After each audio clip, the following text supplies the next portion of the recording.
Have you ever played the trust fall game? Now imagine playing it, but there's a 100-foot drop with the person you're playing. How important would it be to play with someone that you trusted with your life? I mean, imagine playing with someone who was inconsistent, who lied about what they said they would do, and even has dropped you before. Well, that's how your wife feels about you in the relationship. And in order for her to fall back into your arms again with complete trust, she needs 100% certainty that you are going to be there to catch her. So how do you restore trust once it's gone? When doing research for this video, I looked up experts, and what I found, what they said, completely went against years of my experience as a coach. Apologize without hesitating. Like, don't make the other person have to pull an apology out of you. If you've hurt someone's feelings, own up to what's yours quickly and apologize.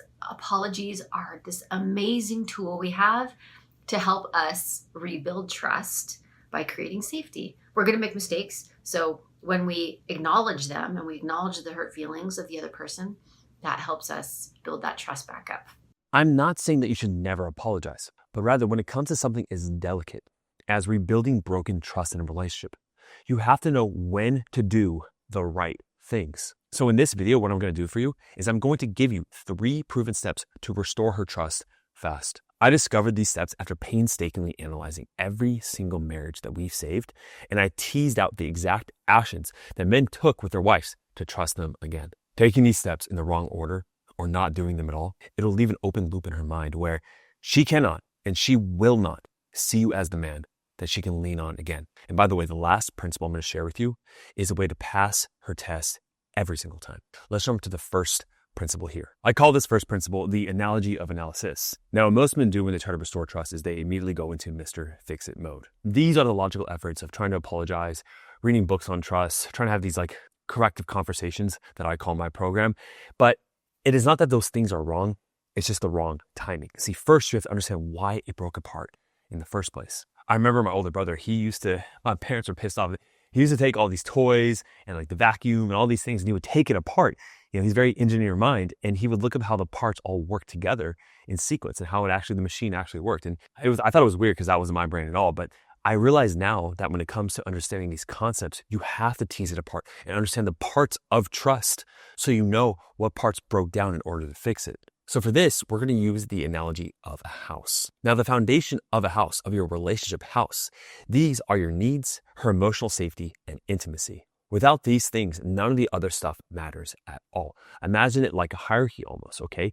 Without her feeling emotionally safe in the relationship, it doesn't matter how much passion you have, how much novelty, how much money you guys have, how much security financially, how great the kids are. And none of that matters if she doesn't feel emotional safety. That's the foundation. Going up to the pillars that hold the house up, that is always trust and commitment. I consider the walls to be novelty and passion, like I said, and I figure out that the glue that holds it all together, all the cement and everything, is polarity, which we could talk about in the testing session later on. Now, why is it important to really see trust through this house metaphor? Because what most people will do is, let's say the pillar falls down, okay? Trust is broken, and you see this pillar crumble. Well, you'll automatically say, okay, we got to rebuild the pillar. Let's focus on the problem. Let's focus on the betrayal and why this happened. But in reality, most often what happens is the reason the pillar actually fell isn't because of the pillar. It's because the foundation was cracked. And that unstable foundation in her emotional safety caused the betrayal to be so much worse, which caused the trust to actually fall apart a lot easier. Let's have one couple across 2 different time periods. Okay, so let's say we have 2 of the relationship houses here across different time periods. Now, in the beginning of the relationship, when things were really great, the foundation with you guys were solid. She felt emotionally safe. Okay, so let's now say there's a similar situation that happens at the beginning of the relationship and about 5 years later, okay? Let's say the situation is that you texted a coworker at work and it was a little flirty. Now, in the beginning of the relationship, this could shake the pillar of trust. It could really test things, okay?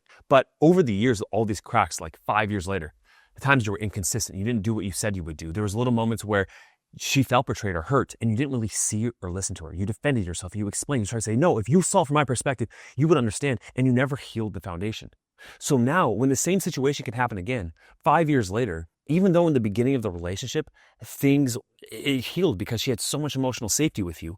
Now, because of all the cracks in the foundation, the pillar can fall apart and the whole relationship can fall apart because of that. So you must address the core root issue, which is what I'm getting to. It is the foundation that you must fix first instead of the actual context of what the betrayal was. Now that we understand where to find the source of the issue and how to fix that, we'll talk about how to fix it actually later on.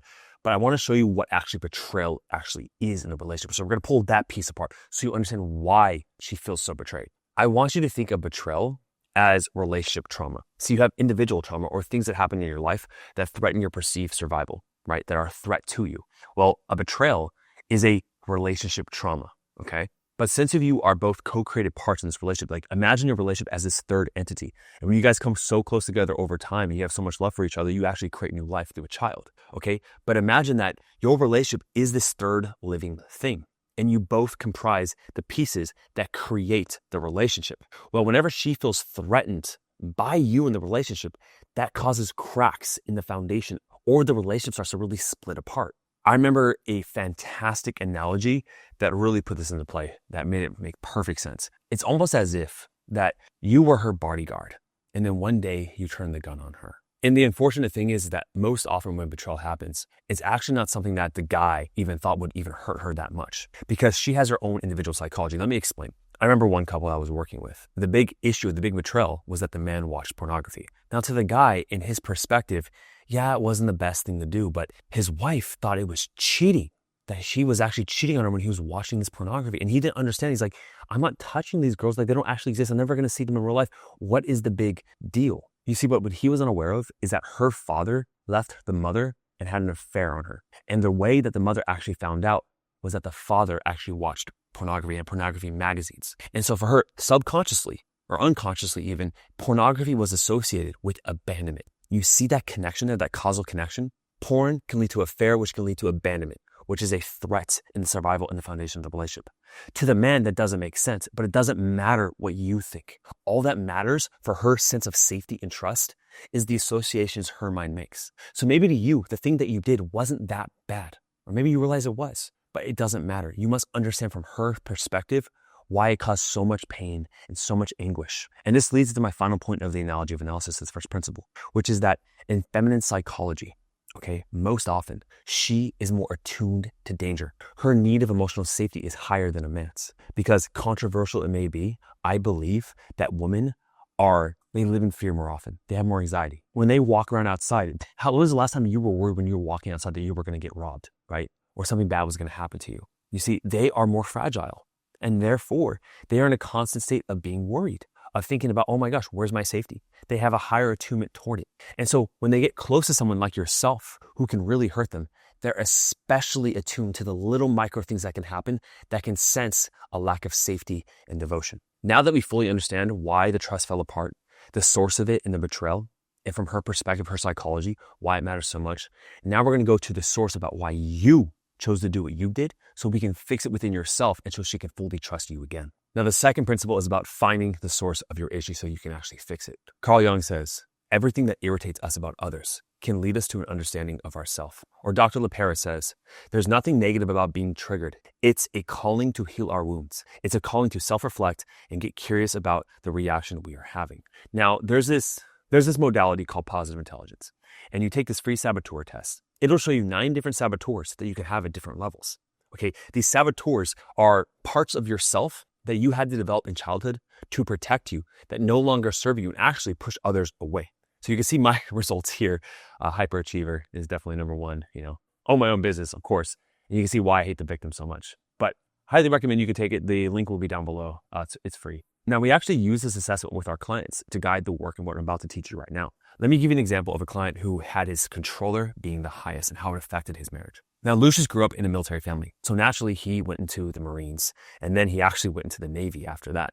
Full just military his whole life. And he became a contractor as well. And so in his mind, being rational, disciplined, strict, having rules and laws, how you do anything is how you do everything, that was the way he organized his internal world. And therefore, when his wife came into the picture, that's how he ran the household. That's also how he raised the kids. You see, in his perspective, having control, having organization, having structure, having routine, this is always a positive thing. There can be a negative side to this, right? Well, when his wife actually went to divorce him, he was looking for reasons as to why. Because they had the perfect picture household. I mean, everything from the perfect kids, they were intelligent, like they worked out together, they had a beautiful beach home, everything was pristine. But from her perspective, she didn't feel safe. That foundation was cracked because she had no autonomy. And so when he was beating his head over a rock saying, why, please give me a reason why you're actually leaving. I need something tangible to hold on to, not just that you feel controlled. And so she told the story about how one day when they were on a road trip with the family, she wanted to change the song. And he said, no, this song is better. You see, Lucius was failing to understand the deeper root issue of his controller. And to the best of her ability, she was trying to convey this in the best way that she could. But he lacked the awareness of his own blind spots, his own saboteur. See, if Lucius understood that he didn't need to control things that much all the time, his wife would have felt more free and more safe in the relationship. Now, I'm going to give you a little exercise on how to really find these things yourself, but the best way is to talk with an expert who's spoken to thousands of people and can immediately find these answers. Because when Lucius got on the call with our strategy team, which you can do down below, our evaluator, when Lucius got on a call with her, what she said that blew his mind was, if my husband did that to me and controlled me that much, I would leave him too. And in that moment, he got a secondary feedback from someone else and he recognized, oh crap, maybe there is something here for me to explore. And he joined our program. And this is the power of the strategy call. You can have someone else see the forest when you're within the trees. Your emotions are blinding you. And so we can give you that perspective. Set up a call by clicking the link down below. Just make sure you're fully committed. So the way you do this is you look back at previous conflicts as step number one and find the pattern. Is there a similar pattern? You can use a saboteur assessment if you would like, but is there a similar pattern for your conflicts? Was it always about the same thing? Was it about you being a victim, not taking responsibility? Was it about you controlling things? Were you being hypervigilant? Were you working too much? Okay. Really use that tool to guide your experience and understanding these patterns within yourself. And then look back at yourself and say, where does this come from? Does this serve me in some areas of my life, but has always pushed others away without me knowing it? And once you can see from the different contexts and pictures of your life and different environments that actually this part of you that you think is helping you survive is actually pushing others away, then you have a roadmap of how to really solve this problem. Of course, I think our program is the best at doing this, but as long as you take action that's different than what you've been doing, that's all I really care about. Now, once you rebuild that foundation in yourself, okay, what's going to happen is that she's going to start to feel emotionally safe with you. You're going to start to change your patterns. I got on a call today with one of our guys that saved his marriage, and he had anger issues. He would all have these huge blowouts, okay? And he said, one of the turning points in our marriage, I asked him this on the call, he said, when she was just laying into me for like 15 minutes, and I just held space for her. I didn't react. And after, she just took a big audible sigh and said, thank you.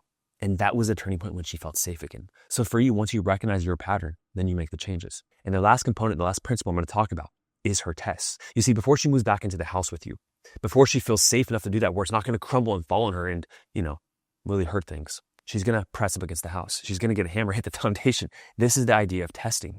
And actually talking about it with this client on the call. It's the idea of recognizing when this is a test. Mm-hmm. And I never thought of it in that frame before. Like, oh, this is a test now. I'm being tested. And that really helps to reframe things when you think of things as a test.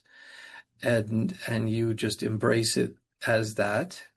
And you want to pass the test. Like you want to pass the test. Like there's a motivation that you don't want to fail this test because you realize what's going on. Yeah, and she's obviously poking the bear. She's seeing, are you the same guy that made me feel unsafe? Are you still the same guy? I'm going to poke you to see if you have the same reaction. And then when you go, it's like, oh, he is changing. Okay. Yeah. That's like you're slowly building up this new image that she has in you or in her mind, slowly, one break at a time, right? Yeah, which allows her to feel safer. And that's it right there.